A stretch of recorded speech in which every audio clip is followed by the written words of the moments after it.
Pemerintah tetapkan larangan mudik, bagaimanakah aplikasinya di lapangan, ditulis oleh Agus Olowan dari siwet.com.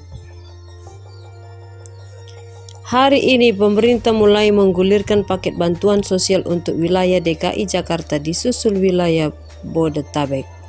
Program Kartu Prakerja sudah mulai berjalan, bansos tunai juga mulai dikerjakan minggu ini. Setelah semua berjalan dengan baik, pemerintah mengambil keputusan menetapkan larangan untuk mudik bagi seluruh masyarakat. Tujuannya untuk mencegah mobilitas penduduk dari suatu wilayah ke wilayah lainnya yang dapat meningkatkan risiko penyebaran COVID-19. Keputusan mengenai larangan mudik itu diambil kajian dan pendalaman di lapangan yang kita peroleh. Begitulah keterangan Pak Jokowi sebelum mengambil keputusan yang maha sulit ini. Berdasarkan survei Kementerian Perhubungan, terdapat 68% responden yang menetapkan untuk tidak mudik di tengah pandemi COVID-19. Namun masih terdapat 24% yang bersikeras untuk tetap mudik dan 7% yang telah mudik ke daerah tujuan. Angka 24% yang hendak mudik ini masih besar sekali. Saya telah meminta jajaran pemerintah terkait untuk melakukan persiapan terkait kebijakan pelarangan mudik ini, terang Pak Jokowi yang berusaha bertindak tegas dalam upaya memerangi COVID-19, terutama memutus rantai penyebarannya yang memang sangat unik itu.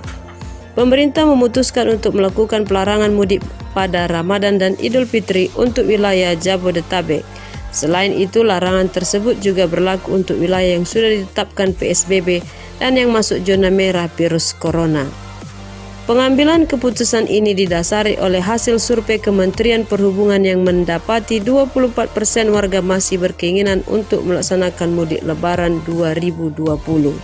Larangan mudik ini akan berlaku efektif terhitung sejak hari Jumat 24 April 2020. Namun untuk penerapan sanksi yang sudah disiapkan akan efektif ditegakkan mulai 7 Mei 2020. Kata Luhut Binsar Panjaitan, Menteri Koordinator Kemaritiman dan Investasi plus AD Interim Menteri Perhubungan dalam upaya memutus rantai penyebaran COVID-19.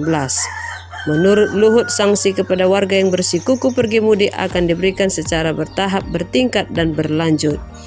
Menurut laporan Organisasi Kesehatan Dunia WHO per tanggal 20 April 2020, Singapura berada di posisi pertama dengan kasus COVID-19 terbanyak di Asia Tenggara.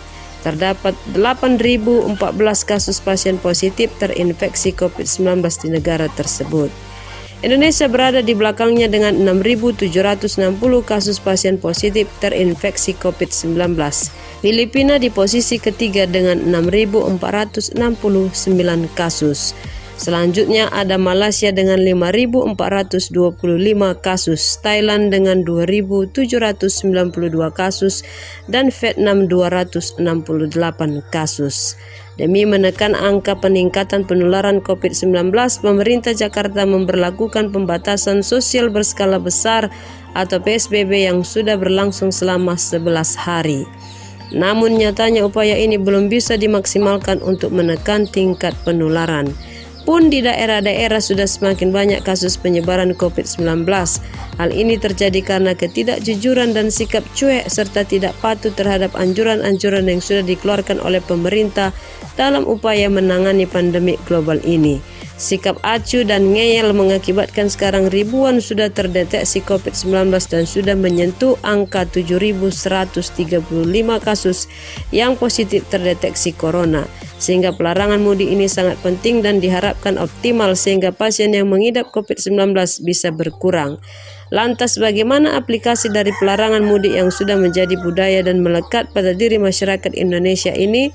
Menurut saya, pemerintah pusat dan daerah lebih bersinergi dan bekerja sama penuh dalam upaya mewujudkan pelarangan mudik dan kepatuhan akan PSBB alias pembatasan sosial berskala besar, serta kebijakan pemerintah pusat lewat keputusan Presiden Republik Indonesia nomor 12 tahun 2020 tentang penetapan bencana non-alam penyebaran coronavirus disease 2019 COVID-19 sebagai bencana nasional.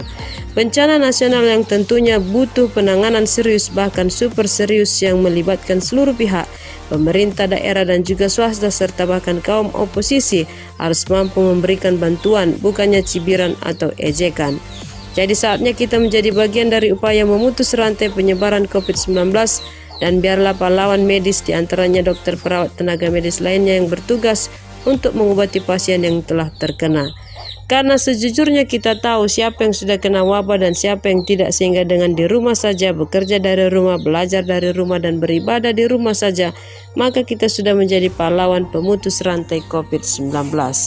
Tidak usahlah mudik tahun ini, biar ajalah setelah pandemi ini benar-benar dinyatakan habis, maka kita jadwal ulang kembali rencana mudik kita demi keselamatan kita bersama. Saat harus keluar rumah juga, maka jangan lupa untuk mengikuti protokol pencegahan COVID-19 yang telah dianjurkan. Pakai masker, pakai jaket, pakai sarung tangan dan pelindung diri lainnya. Setelah sampai di rumah, jangan langsung pegang anggota keluarga lainnya, tetapi ganti baju, mandi, jikalau memungkinkan semprotlah handphone atau diri Anda sendiri dengan disinfektan.